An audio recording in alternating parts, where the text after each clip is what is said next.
साथियों नमस्कार। स्वागत है आपके अपने YouTube चैनल शिवाजी विनर्स में। आज हम पढ़ रहे हैं क्लास 10th की मैथमेटिक्स NCERT की बुक से चैप्टर नंबर 9, जिसका नाम है त्रिकोणमिति के कुछ अनुप्रयोग। तो प्रश्नावली 9.1 आज हम पढ़ेंगे। इस चैप्टर के अंतर्गत केवल एक ही प्रश्नावली दी गई है।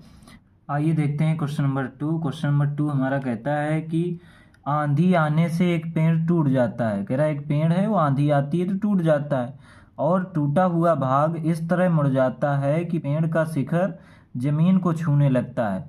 ऐसे टूटता है कि पेड़ का शिखर यानी चोटी जो पेड़ की थी, सबसे ऊपरी भाग, वो जमीन को छूने लगता है और इसके साथ 30 अंश का कोण बनाता है। किसके साथ? पृथ्वी के साथ, है ना। जमीन को छूता है तो जमीन के साथ 30 अंश का कोण बनाता है। और पेड़ के पाद बिंदु की दूरी जहां पेड़ का शिखर जमीन को छूता है 8 मीटर है। पेड़ की ऊंचाई ज्ञात कीजिए। तो आइए देखते हैं। हम मान के चलते हैं कि ये एक हमारा क्या है, ये एक पेड़ है, एक ये क्या है, पेड़ है ना। अब ये पेड़ है तो इसके जो है ये बीच से टूट जाता है। यहाँ से मान लीजिए टूट गया। जब ये टूट गया तो पेड़ इतना बचा और पेड़ का जो भाग ऊपर का ये वाला भाग जो टूट करके ये क्या हो गया, ऐसे नीचे की तरफ आ गया, है ना। नीचे की तरफ तो गिर ही जाएगा। ऐसे पेड़ था, ये पेड़ यहाँ से टूट गया तो ऐसे नीचे आ गया, तो ऐसे आ गया। तो इसमें क्या लिखा है? लिखा है कि जमीन को छूने लगता है, तो ये भाग जमीन को छूने लगा और इसके साथ 30 अंश का कोण बनाता है। तो पृथ्वी के साथ ये कितने अंश का कोण बनाने लगा? 30 अंश का। फिर क्या कर रहा है? पेड़ के पाद बिंदु, ये पेड़ है, पेड़ का ये पाद बिंदु है। पाद माने सबसे नीचे जहां पर जो बिंदु होता है, पैर, है ना। तो सबसे नीचे का जो जगह होता है उसको बोलते हैं पाद बिंदु। तो ये पेड़ का पाद बिंदु है, पेड़ का पाद बिंदु। तो पेड़ के पाद बिंदु की दूरी जहां पेड़ का शिखर जमीन को छूता है, कह पेड़ का ये पाद बिंदु, पेड़ का सबसे नीचे का बिंदु, और जहां पेड़ का शिखर छू रहा है, यहाँ पर छू रहा है, जमीन को छूता है, से 8 मीटर है। कह रहा है इन दोनों के बीच की दूरी कितनी है? 8 मीटर है। ये कितनी है? 8 मीटर है। कह रहा पेड़ की ऊंचाई ज्ञात करो। ज्ञात क्या करना है हमको? पेड़ की ऊंचाई, इस पूरे पेड़ की। तो ये कैसे बना? ये पेड़ का एक भाग था, ये पूरा पेड़ था, फिर यहाँ से टूटा तो यही आधा पेड़ मुड़ करके इधर आ गया। तो यानी इसकी और इसकी अगर जोड़ करके हम लंबाई निकाल दें तो पूरे पेड़ की लंबाई पता चल जाएगी। तो आइए देखते हैं। सबसे पहले हम देख रहे हैं चित्र हमारा किस प्रकार का बन रहा है समकोण त्रिभुज, है ना। तो इस भुजा का माप मालूम है 8 मीटर। इसका निकालने, ये क्या है हमारा? कर्ण है, और ये क्या है? लंब। ये क्या है? आधार। तो आधार दिया है 8 मीटर।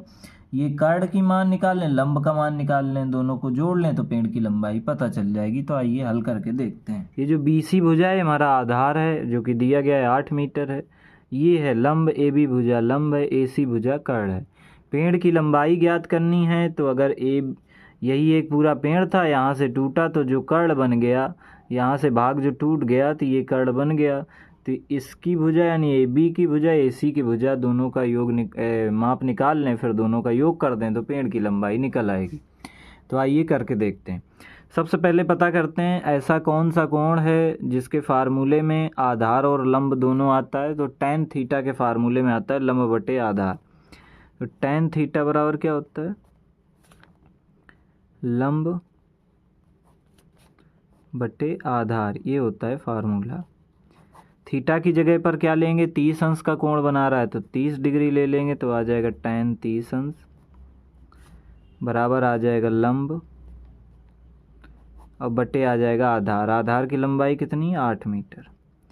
tan 30 अंश का मान कितना होता है? tan 30 अंश का मान होता है 1/√3। यहाँ पर आ जाएगा लंब बटे 8 लिखा है तो 8 लिख लेंगे। 8 को उधर पक्षांतर कर देंगे तो क्या आ जाएगा? 8/√3 बराबर आ जाएगा लंब।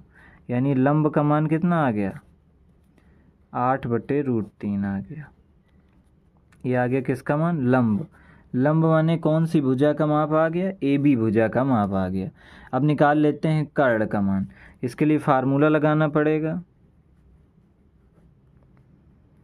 कर्ण स्क्वायर बराबर लंब स्क्वायर प्लस आधार का स्क्वायर। कर्ण का मान तो निकालना है, लंब का मान हमको अभी भी मिला, हमने कितना निकाला था? 8/√3, उसी को लिख लीजिए। 8/√3 का क्या कर देंगे स्क्वायर, क्योंकि लंब पे स्क्वायर लगा है, प्लस लगा देंगे। आधार का मान कितना था 8, तो उसका स्क्वायर। 8 का स्क्वायर करेंगे क्या आएगा 64, √3 का स्क्वायर करेंगे आएगा 3, प्लस 8 का स्क्वायर करेंगे तो क्या आएगा 64।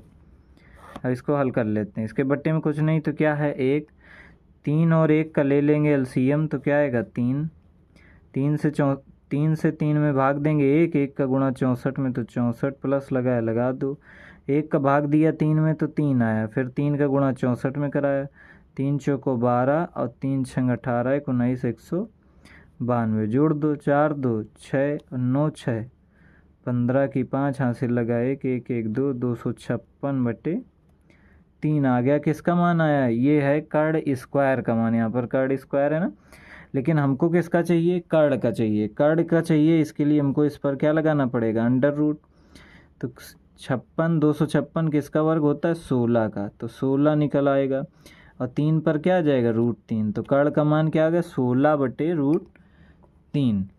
तो कर्ण का मान कितना आ गया 16/√3। लंब का मान कितना आ गया 8/√3। तो कर्ण और लंब दोनों आ गए। अब हमको क्या पेड़ की लंबाई ज्ञात करनी थी। किसकी लंबाई, पेड़ की लंबाई ज्ञात करनी। तो कर्ण और लंब दोनों को जोड़ दो।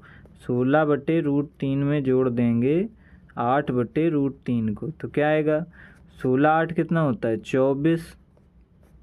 अब /√3 दिया था तो √3 आ गया। तो यही आ गई पेड़ की लंबाई। पेड़ की लंबाई ही हमको निकालनी थी। यही हमारा क्या है आंसर। आइए